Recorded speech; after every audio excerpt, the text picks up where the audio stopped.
മുഖ്യമന്ത്രിക്കെതിരെ പ്രതിഷേധിച്ച youth Congress KSU പ്രവർത്തകരെ പോലീസ് മർദ്ദിച്ചതിൽ കടുത്ത പ്രതിഷേധത്തിനൊരുങ്ങി കോൺഗ്രസ്. നാളെ സംസ്ഥാന വ്യാപകമായി പോലീസ് സ്റ്റേഷനുകളിലേക്ക് മാർച്ച് നടത്തും. ഈ മാസം 23-ന് കെ.പി.സി.സി പോലീസ് ആസ്ഥാനത്തേക്ക് മാർച്ച് നടത്തും. നവകേരള യാത്രയിലെ പ്രതിഷേധങ്ങളിൽ പോലീസ് സ്വീകരിക്കുന്ന നിലപാടുകളാണ് സമരം ഘടിപ്പിക്കാൻ കാരണം. ആദ്യഘട്ടമെന്ന നിലയിൽ നാളെ സംസ്ഥാനത്തെ മുഴുവൻ പോലീസ് സ്റ്റേഷനുകളിലേക്കും കോൺഗ്രസ് പ്രവർത്തകർ മാർച്ച് നടത്തും. 5 ലക്ഷം പ്രവർത്തകരെ സമരത്തിൽ അണിനിരത്താനാണ് നേതൃത്വത്തിന്റെ നീക്കം. 23-ന് പോലീസ് ആസ്ഥാനത്തേക്കും മാർച്ച് നടത്താൻ കെ.പി.സി.സി തീരുമാനിച്ചിട്ടുണ്ട്. യൂത്ത് കോൺഗ്രസ് കെ.എസ്.യു പ്രവർത്തകർക്കെതിരെ പോലീസ് അകാരണമായി അക്രമം അഴിച്ചുവിടുന്നുവെന്നാണ് കോൺഗ്രസ് നേതൃത്വത്തിന്റെ പരാതി. മുഖ്യമന്ത്രിയുടെ ഗൺമാൻ ഉൾപ്പെടെ ചട്ടവിരുദ്ധമായി നടത്തുന്ന ആക്രമണങ്ങളിൽ നടപടി സ്വീകരിക്കണമെന്നാണ് ആവശ്യം. പോലീസ് സാന്നിധ്യത്തിൽ ഡിവൈഎഫ്ഐ പ്രവർത്തകർ യൂത്ത് കോൺഗ്രസ് പ്രവർത്തകരെ ആക്രമിച്ച സംഭവങ്ങളും കോൺഗ്രസ് ഉയർത്തിക്കാട്ടുന്നുണ്ട്.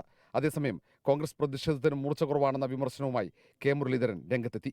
പ്രസ്താവനയുടെ അത്ര മൂർച്ച ആക്ഷനിൽ വരുന്നില്ല എന്നൊരു പരാതിയുണ്ട്. അതുകൊണ്ട് ജീവൻ രക്ഷാ പ്രവർത്തനങ്ങൾ ഒന്നും കൂടെ ഉഷാറാക്കണം എന്നാണ് പൊതുവായിട്ടുള്ളൊരു അഭിപ്രായം. പോലീസ് നടപടിക്കെതിരെ നാളെ യൂത്ത് കോൺഗ്രസ് സെക്രട്ടറിയിലേക്ക് മാർച്ച് നടത്തുന്നുണ്ട്. മറ്റന്നാൾ കെ.എസ്.യു പ്രവർത്തകരും പോലീസ് ആസ്ഥാനത്തേക്ക് മാർച്ച് നടത്തും. ഡിവൈഎഫ്ഐ ആക്രമണങ്ങൾക്ക് അതേ നാണയത്തിൽ തിരിച്ചടി നൽകണമെന്ന അഭിപ്രായവും പാർട്ടിയിൽ ശക്തമാണ്. ഈ സാഹചര്യത്തിൽ കൂടിയാണ് സമരം ശക്തമാക്കാൻ കോൺഗ്രസ് നേതൃത്വം തീരുമാനിച്ചത്. റിപ്പോർട്ടർ, തിരുവനന്തപുരം.